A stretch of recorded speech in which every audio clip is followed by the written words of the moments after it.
जय हिंद दोस्तों, आप सभी का स्वागत है आपके अपने YouTube चैनल उद्गार क्लासेस में। तो दोस्तों, इस वीडियो में हम व्यंजन संधि को कवर करने वाले हैं। यानी कि दोस्तों, इस वीडियो में हम जानने वाले हैं कि आखिर व्यंजन संधि हमें परीक्षा में, एग्जामिनेशन में, बोर्ड एग्जाम में जब दे तो हम आखिर कैसे पहचानेंगे कि यही व्यंजन संधि है। तो दोस्तों, यदि आप हमारे चैनल पे नए हैं तो हमारे चैनल को सब्सक्राइब अवश्य कर लीजिएगा ताकि इसी तरह के हेल्पफुल वीडियोस आपको मिलते रहे। तो दोस्तों, इस वीडियो में हम फुल्ली व्यंजन संधि को जानने वाले हैं, यानी कि बेसिक टू एडवांस जानने वाले हैं। और दोस्तों देखिएगा, इसमें हम इस प्रकार से व्यंजन संधि को कवर अप करने वाले हैं कि आपके माइंड में सेट हो जाएगा। और दोस्तों, मैं हमेशा कहता हूँ कि पढ़ना कैसे है, तो पढ़ने का सबसे आसान तरीका है किसी भी चीज़ को, यानी हम जो पढ़ रहे हैं उसको क्या करें तो माइंड में सेट कर ले। पढ़ाई करने का सबसे बेहतर तरीका यही है। और दोस्तों, मैं हमेशा कहता हूँ, मैं एक बात बोल देता हूँ, उसके बाद मैं व्यंजन संधि को शुरू करूँगा। क्योंकि दोस्तों, आप पढ़ाई तो कर रहे हैं लेकिन एक टारगेट होता है, तो टारगेट को अचीव करने के उद्देश्य से हमें पढ़ना चाहिए। यानी कि दोस्तों, पढ़ाई तो होनी ही चाहिए, लेकिन एक उद्देश्य, एक लक्ष्य होना चाहिए। दोस्तों का यह मैटर नहीं करता कि हमें कितना पढ़ना है, हम यह मैटर नहीं करना कि हमें कितना पढ़ना है, यह मैटर करता है कि हमें आखिर पढ़ना है तो पढ़ना क्या है। तो दोस्तों, यदि आप हमारे चैनल पर नए हैं तो आप हमारे चैनल को सब्सक्राइब अवश्य कर लीजिएगा। क्योंकि दोस्तों, मैं हमेशा कहता हूं कि आप बोर्ड के बच्चे हैं, आपको बोर्ड के पॉइंट ऑफ व्यू से पढ़ना है। यानी कि दोस्तों, आपके एक टारगेट होते हैं कि इतने मंथ्स, इतने वीक्स, इतने डेज में इतने चैप्टर्स, इतने सिलेबस को कंप्लीट करना है। और उसको कंप्लीट करने में हम आपके सेवा में दिन रात तत्पर रहते हैं। और आप हमसे यूट्यूब, आपको नोटिफिकेशन जाते रहेगा यदि आप हमें सब्सक्राइब करेंगे, और आप A+ तरीके से बोर्ड की तैयारी कर पाओगे। तो दोस्तों, इस वीडियो को हम शुरू करते हैं। वीडियो को शुरू करने से पहले दोस्तों, मैं आप सभी को कह देना चाहता हूँ कि यदि यहाँ तो मैं आपको व्यंजन संधि पढ़ा रहा हूँ, लेकिन दोस्तों आपको किसी भी विषय, Hindi, science, social science, mathematics, किसी विषय की किसी भी टॉपिक पे, किसी भी चैप्टर में दिक्कत है, कन्फ्यूज़न है, तो आप ज़रूर हमें कमेंट करके बताइए कि सर हमें इस टॉपिक में, इस चैप्टर्स में दिक्कत है। तो हम आपके लिए उसका सेपरेट वीडियो बनाएंगे और आपके सारे कन्फ्यूज़न दूर करके कंफर्मेशन की ओर लाएंगे। क्योंकि दोस्तों, मैं हमेशा कहता हूँ यह यूट्यूब चैनल आप ही का है। यानी कि दोस्तों, जनता का, जनता के लिए, जनता के द्वारा। यानी कि दोस्तों, आपके सेवा में ही यह यूट्यूब चैनल बना है। जब तक आपकी सेवा नहीं हो, यानी आप जब तक कुछ सीखे नहीं, तब तक इस यूट्यूब चैनल की सार्थकता नहीं हो सकती। तो दोस्तों, इस वीडियो को हम शुरू करते हैं। तो दोस्तों, आज हम इस वीडियो में समझेंगे कि तो दोस्तों, इस वीडियो में हम समझेंगे कि यदि हमें एग्ज़ाम में दे दिया रहे कोई भी शब्द और पूछे कि इसमें कौन सी संधि हुई है, या कोई भी शब्द जब जुड़े तो हमें पता रहना चाहिए कि आखिर कौन सी संधि हुई है। जब हमें यह पूछे तो हमें कन्फ्यूज़न क्रिएट नहीं हो। यानी कि दोस्तों, इस वीडियो में हम व्यंजन संधि को पहचानने के ट्रिक के बारे में जानेंगे। क्या जानेंगे? तो व्यंजन संधि को पहचानने के ट्रिक के बारे में जानेंगे, जो कि एकदम इजी है। इजी वे से मैं आपको बताऊंगा, आपके माइंड में सेट हो जाएगा। तो दोस्तों, इस वीडियो को हम शुरू करते हैं। लेकिन दोस्तों, व्यंजन संधि को पहचानने के ट्रिक से पहले हम जानेंगे कि व्यंजन संधि आखिर किसे कहते हैं। क्योंकि दोस्तों, किसी भी टॉपिक को हम पढ़ते हैं तो पहले उस टॉपिक के मतलब को हमें समझ लेना चाहिए, ताकि टॉपिक्स को पढ़ने में दिक्कत क्रिएट नहीं हो। तो दोस्तों, पहले हम व्यंजन संधि को जानेंगे, उदाहरण के माध्यम से समझेंगे। उसके बाद दोस्तों, हम क्या जानेंगे? तो व्यंजन संधि को पहचानने के ट्रिक के बारे में जानेंगे। तो दोस्तों, पहले हम समझते हैं कि व्यंजन संधि कहते किसको हैं। तो दोस्तों, व्यंजन संधि जो है, व्यंजन के बाद स्वर या व्यंजन आने से जो परिवर्तन होता है उसे व्यंजन संधि कहते हैं। यानी कि दोस्तों, कहने का तात्पर्य, दोस्तों आप जानते होंगे कि स्वर कितने होते हैं। तो 11 होते हैं। यानी कि दोस्तों, अ, आ से लेके आ, अंगः आह तक जो आपका अनुस्वार विसर्ग होता है वहाँ तक आपका क्या हो जाता है, तो स्वर हो जाता है।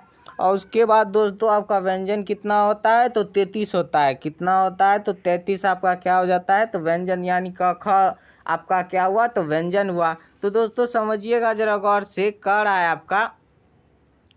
है आपका कि व्यंजन के बाद यानी कोई भी व्यंजन रहे, कोई भी व्यंजन, जैसे उदाहरण के माध्यम से आप समझिए, जैसे वाक है, क्या है दोस्तों, वाक है। तो दोस्तों कह रहा है व्यंजन के बाद, तो आपका क क्या है, तो एक व्यंजन है। स्वर या व्यंजन आने से जो परिवर्तन होता है, उसके बाद दोस्तों पहले आपका क्या रहेगा, तो व्यंजन रहेगा, और उसके बाद स्वर भी रह सकता है और व्यंजन भी रह सकता है। तो दोस्तों पहले आपका क्या हुआ, क, तो व्यंजन हुआ, और दीर्घई क्या है, तो आपका स्वर है। यानी कि दो कंडीशन है, आपका स्वर भी हो सकता है और व्यंजन भी हो सकता है।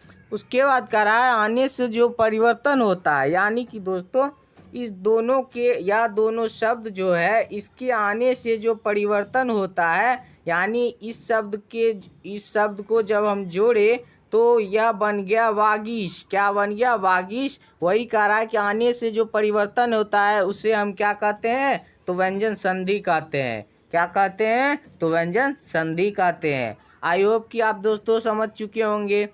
इसी प्रकार दोस्तों अगला नंबर उदाहरण है सत्य जोड़ जल, तो क्या हो जाएगा, सज्जन। तो दोस्तों आई होप कि आप व्यंजन संधि को समझ चुके होंगे कि आखिर व्यंजन संधि कहते किसको है, उदाहरण के माध्यम से हम समझ गए। लेकिन दोस्तों अब प्रश्न उठता है कि आखिर हम व्यंजन संधि को पहचानेंगे कैसे, क्योंकि बोर्ड के एग्जाम में तो यही आता है। तो दोस्तों अब हम समझते हैं कि व्यंजन संधि ट्रिक, क्या दोस्तों व्यंजन संधि को पहचानने के ट्रिक के बारे में जानेंगे। तो दोस्तों व्यंजन संधि के पहचानने के पहला ट्रिक है, आप सभी का पहला ट्रिक, व्यंजन संधि को पहचानने का पहला ट्रिक कि विसर्ग ऐसे जो दोस्तों आपका रहता है, अंगः जिसे आप कहते हैं, क्या कहते हैं, अंगः जिसे कहते हैं उसे क्या कहते हैं दोस्तों, तो विसर्ग कहते हैं। क्या कहते हैं दोस्तों, विसर्ग कहते हैं। यानी दोस्तों विसर्ग जो है वह म में बदलेगा।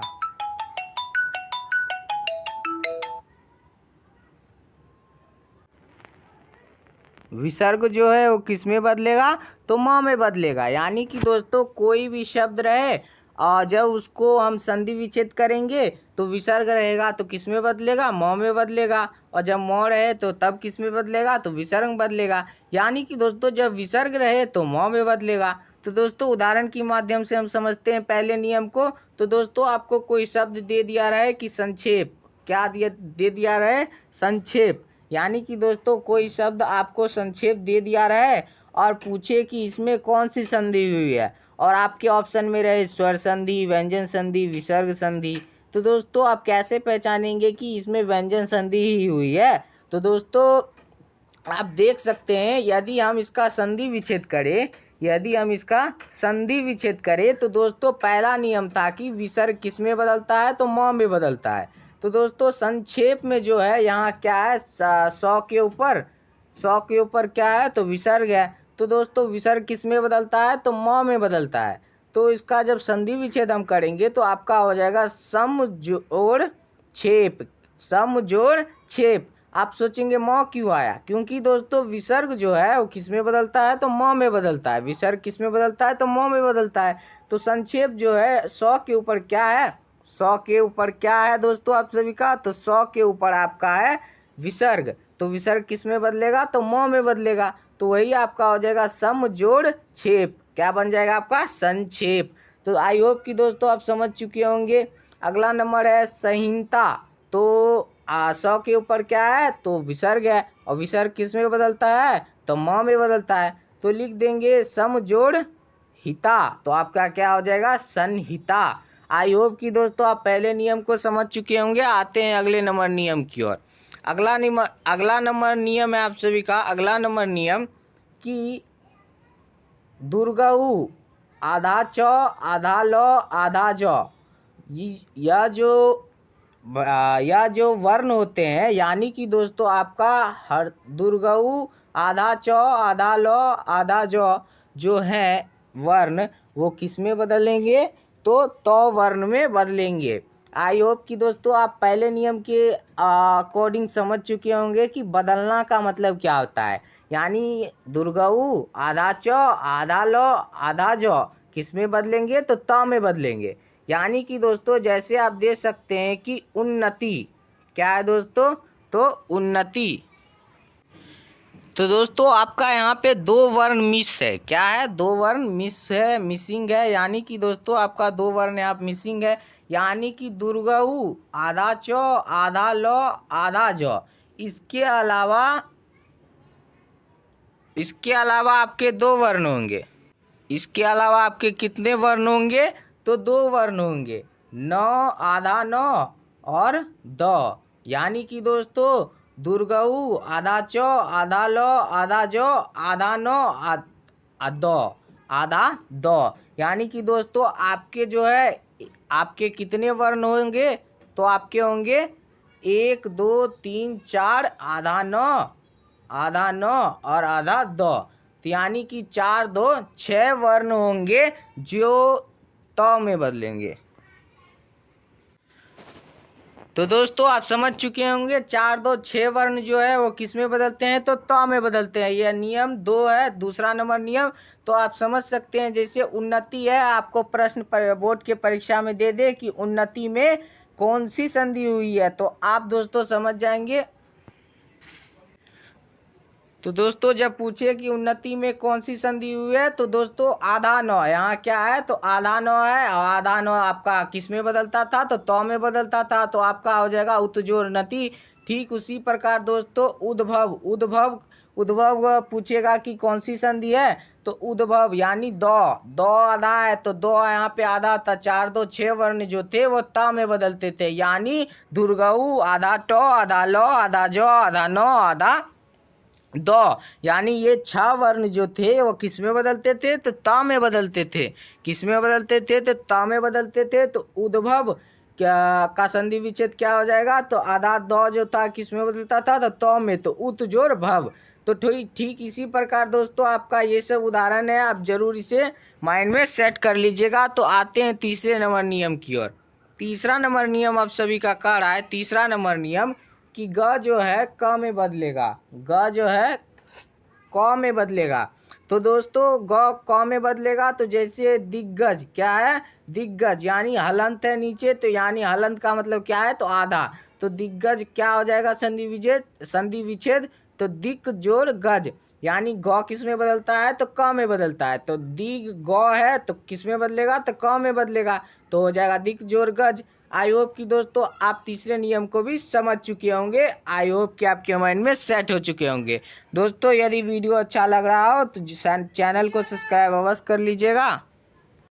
तो दोस्तों तीसरा नियम आपका कह रहा है, तीसरा नियम। तो दोस्तों तीसरा नियम आपका कह रहा है, तीसरा नंबर नियम कि ग जो है क में बदलेगा। ग किस में बदलेगा, तो क में बदलेगा। तो जैसे आपका कोई शब्द दिग्गज दे दिया रहा है एग्जाम में और पूछे कि इसमें कौन सी संधि हुई है, तो दोस्तों जैसे देखिए दिग्गज में क्या है, तो ग हलंत और क हलंत। तो दिग्गज यानी ग जो क्या आधा है वह किस में बदल जाएगा, तो क में बदल जाएगा। किस में बदल जाएगा, क हलंत में बदल जाएगा। आई होप कि दोस्तों आप तीसरे नियम को भी समझ चुके। जैसे दिग्गज है, दिगंबर है, यानी ग है तो वो किस में बदल जाएगा, तो क में बदल जाएगा। वागीश है, ग है तो किस में बदल जाएगा, तो क में बदल जाएगा। आई होप कि दोस्तों आप तीसरे नियम को भी समझ चुके होंगे। आते हैं चौथे नंबर नियम की ओर कि चौथा नंबर नियम आपका कह क्या रहा है। तो चौथा नंबर नियम आप सभी का कह रहा है कि ड जो है ट में बदलेगा। ड किस में बदलेगा, तो ट में बदलेगा। तो जैसे देखिए बडानन, तो इसका क्या हो जाएगा, बट जोर आनन। तो इसका क्या हो जाएगा, बट जोर आनन। यानी बडानन जो है यहाँ क्या है, ड है तो यह किस में बदलेगा, तो ट में बदलेगा। ड है किस में बदलेगा, तो ट में बदलेगा। तो दोस्तों यदि वडानन शब्द दे दिया रहा है आपके बोर्ड के परीक्षा में और पूछे कि इसमें कौन सी संधि हुई है, कि आई होप कि दोस्तों आप बता देंगे कि इसमें कौन सी संधि हुई है, तो व्यंजन संधि हुई है। तो दोस्तों वडानन जैसे है तो ड किस में बदलता है, तो ट में बदलता है, तो हो जाएगा आपका बट जोड़ आनन, क्या हो जाएगा, बडानन। आई होप कि दोस्तों आप समझ चुके होंगे। आते हैं 5वें नंबर नियम की, और 5वां नंबर नियम आप सभी का कह रहा है कि ज जो है वो किस में बदलता है, तो च में बदलता है। ज किस में बदलता है, तो च में बदलता है। जैसे आप देख सकते हैं कि आज़ादी, क्या है दोस्तों, तो आज़ादी। तो ज किस में बदलता है, तो च में बदलता है। तो आपका क्या है बीच में, तो ज है। तो ज किस में बदलेगा, तो च में बदलेगा। तो आपका हो जाएगा अच जोर आदि, क्या हो जाएगा, आज़ादी। अच जोर आदि आपका हो जाएगा आज़ादी। आई होप कि दोस्तों आप समझ चुके होंगे। और दोस्तों व्यंजन संधि को पहचानने के ट्रिक के साथ साथ आप उससे जो शब्द उत्पन्न होते हैं, आप एक आध शब्द चाहे तो अपने माइंड में सेट रख सकते हैं, ताकि आपको किसी प्रकार का कन्फ्यूजन नहीं रहे। और एक आध आप यदि शब्द याद में रखें तो आपको किसी प्रकार का कन्फ्यूजन क्रिएट नहीं हो और आप सही बना पाओ।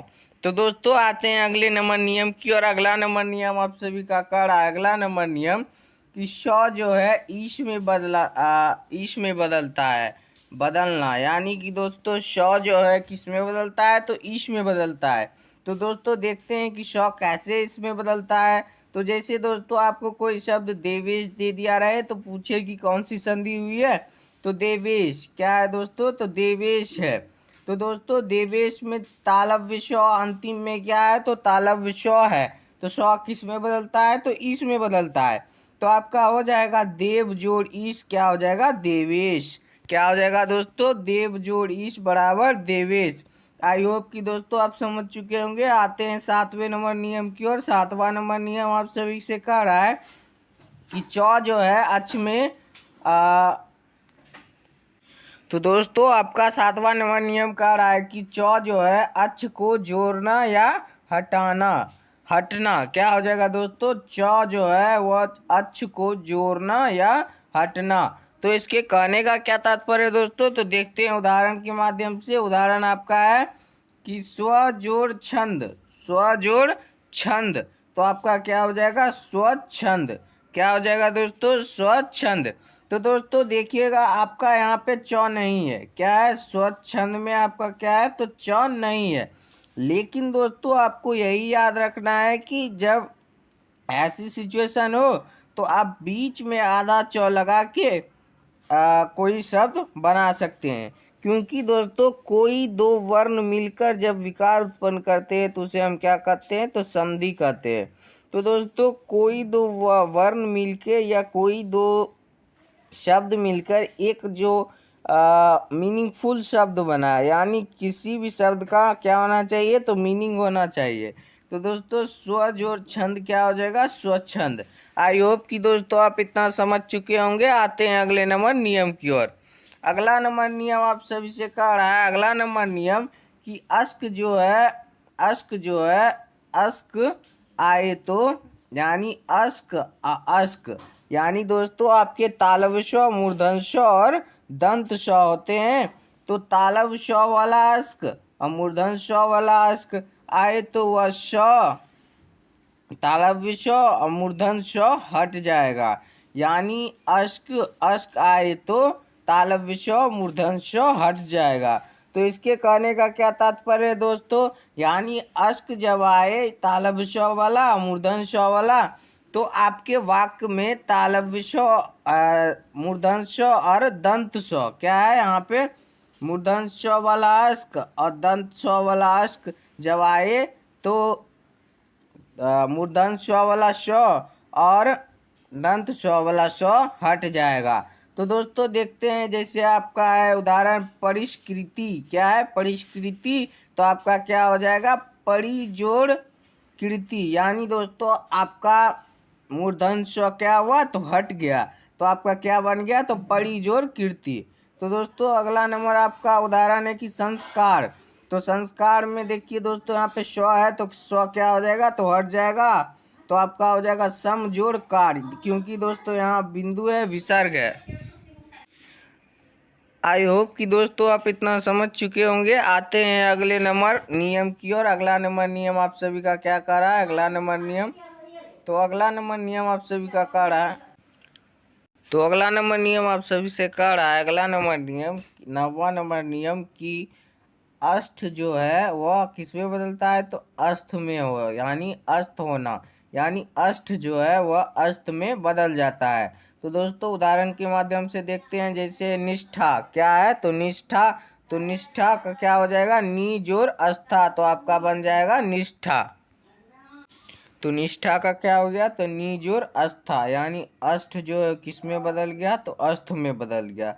अष्ट जो है किस में बदल गया? अष्ट में बदल गया। आते हैं अगले नंबर नियम की ओर। अगला नंबर नियम आप सबसे कह रहा है, तो अगला नंबर नियम आप सबसे कह रहा है कि अगला नंबर नियम कि मूर्धन श है, मूर्धन श जो है वह दंत स में बदलेगा। मूर्धन स किस में बदलेगा? तो दंत स में बदलेगा। तो जैसे दोस्तों देख सकते हैं निषेध क्या है? निषेध। यदि आपके बोर्ड की परीक्षा में दे दे कि निषेध में कौन सी संधि हुई है, तो दोस्तों कौन सी संधि हुई है? तो निषेध का क्या हो जाएगा? संधि विच्छेद नी जोड़ छेद। क्या हो जाएगा? नी जोड़ छेद। क्योंकि ताल मूर्धन श है वह किस में बदलेगा? तो दंत स में बदलेगा। मूर्धन श किस में बदलेगा? दंत स में। तो वही मूर्धन श है किस में बदल गया? दंत स में बदल गया। तो नी जोड़ छेद क्या हो जाएगा? निषेध। तो दोस्तों अगला नंबर है विषम, तो वी जोड़ सम आपका क्या हो जाएगा? विषम। आई होप कि दोस्तों इस वीडियो में आप व्यंजन संधि को पहचानने के फुल्ली ट्रिक के बारे में जान गए होंगे। और आपको किसी भी परिस्थिति में यदि व्यंजन संधि को दे दे और पहचानने के कहे कि या व्यंजन संधि है, तो आप पहचान देंगे। और कंफर्मेशन के साथ आपने इस वीडियो में व्यंजन संधि को पढ़ा और हमने जाना कि व्यंजन संधि आखिर कहते किसको हैं, कैसे आखिर पहचाने। तो यदि वीडियो अच्छा लगे तो चैनल को सब्सक्राइब अवश्य कर दीजिएगा। और दोस्तों किसी प्रकार का दिक्कत है, मैं हमेशा कहता हूं कि किसी विषय के किसी भी टॉपिक पे दिक्कत है तो आप हमें कमेंट करके अवश्य बताइएगा। आपकी राय हमारे लिए बहुत ही महत्वपूर्ण है। तो दोस्तों और दोस्तों मैंने जो आपको व्यंजन संधि के पहचानने के ट्रिक बताया है यह यूट्यूब पे आपको बहुत ही कम मिलेगा, इसलिए आप इसे स्मरण में रखिएगा, क्योंकि बोर्ड की परीक्षा में यह आता ही आता है और इससे भर भर के नंबर आपको मिलेंगे ही मिलेंगे। और दोस्तों यदि वीडियो अच्छा लगे तो सब्सक्राइब अवश्य कर दीजिएगा और अपने फ्रेंड कज़न उनको भी बताइए, उनको भी हमारे यूट्यूब चैनल से जोड़िए ताकि वो भी अच्छे तरीके से पढ़ पाए, टॉपर बन पाए, रैंकर बन पाए। यही कामना करते हैं। खूब पढ़िए, मेहनत कीजिए, यही कामना करते हैं। मिलते हैं एक और नई वीडियो में। धन्यवाद।